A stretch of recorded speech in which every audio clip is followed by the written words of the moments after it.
The Last of Us is a post-apocalyptic drama based on a video game series developed by Naughty Dog which came out in 2013. I don't know what's sadder, that I was only in my mid-20s at that time, or knowing what was going to happen in the first episode after ending the game so long ago. However, I'm happy that the popular video game got its own series. My mom hates video games, so I'm glad that she's able to experience this masterpiece, as I'm sure all other gamers feel the same. I'm just happy we are on speaking terms again, although I was skeptical since video game adaptations suck. Well, excuse me, princess. The series takes place in 2023, 20 years after a pandemic has ravaged the world by a fungal infection which forces its hosts to transform into zombie-like creatures. It's implied that all of this has been because of global warming, which caused mutations in the fungi, allowing the infection to thrive in humans. So be sure to walk, bike, and take public transportation to avoid the end of the world. Although I think if they tried Lotrimin Ultra, the antifungal cream, then maybe we would have stood a chance. The series follows Joel, played by Pedro Pascal, who is a beloved contractor. Everybody loves contractors.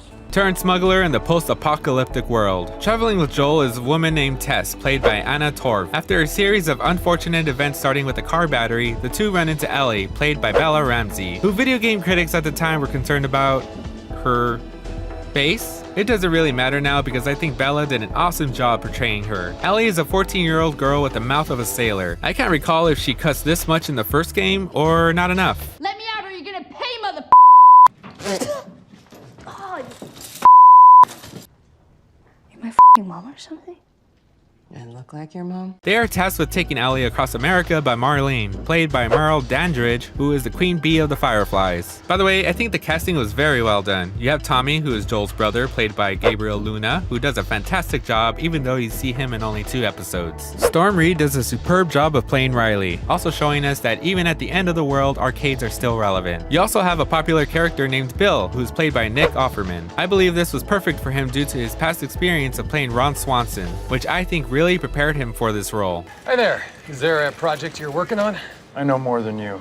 After seeing some things differ from the video game, I scoured the internet to see the similarities and differences between the two, and I'm happy to see the heart of the game made it to the HBO series, with just a few tweaks here and there. For example, Sarah is given more time on the show, whereas in the game we start off immediately at the outbreak. Another example is where Tess defends Joel and Ellie from the infected rather than Fedra, and thank goodness for that giraffe. I've been looking forward to that scene for the entire season. I have no clue why I was happy to see that. Perhaps it reminded me of a time I still had hope in my life, 10 years ago. Some of the best parts of the series was seeing the voice actors making an appearance. Troy Baker, who is the voice of Joel in the video games, plays James, who wants to kill Ellie. Ashley Johnson, who is the voice actor for Ellie in the video game, also makes an appearance in a scene from the past. It's revealed that she is the mother of Ellie, so Ashley Johnson is the mother of the character she voices in the game. Nice. I don't know if it's just me, but did anyone else get the chills or cry when she started talking and was like, oh my god, it's Ellie? Take her with you to Boston.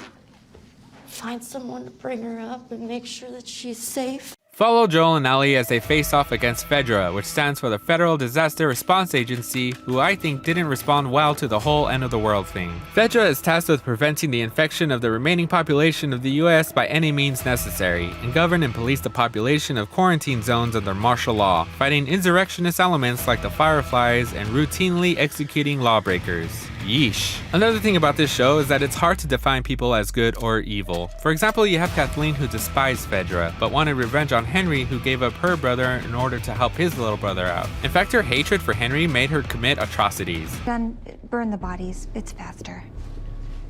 I guess she's a bad guy then. You also have your occasional cannibals. To be fair, these guys are just starving and are total weirdos. What is it? Venison.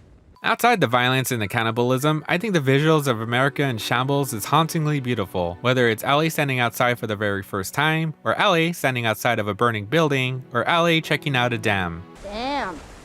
Each scene is breathtakingly beautiful. It's the end of the world scenarios that make me think, wow, no more traffic. 1 hour and 30 minutes to get home Monday through Friday? I think that's the real tragedy here. The best thing that stands out about this show is definitely the relationship between Joel and Ellie. It starts out a little bumpy in the beginning, seeing as how Joel wanted nothing to do with her, and if anything, he was more annoyed with her. You know, seeing as it's just the two of us, I was thinking I should No.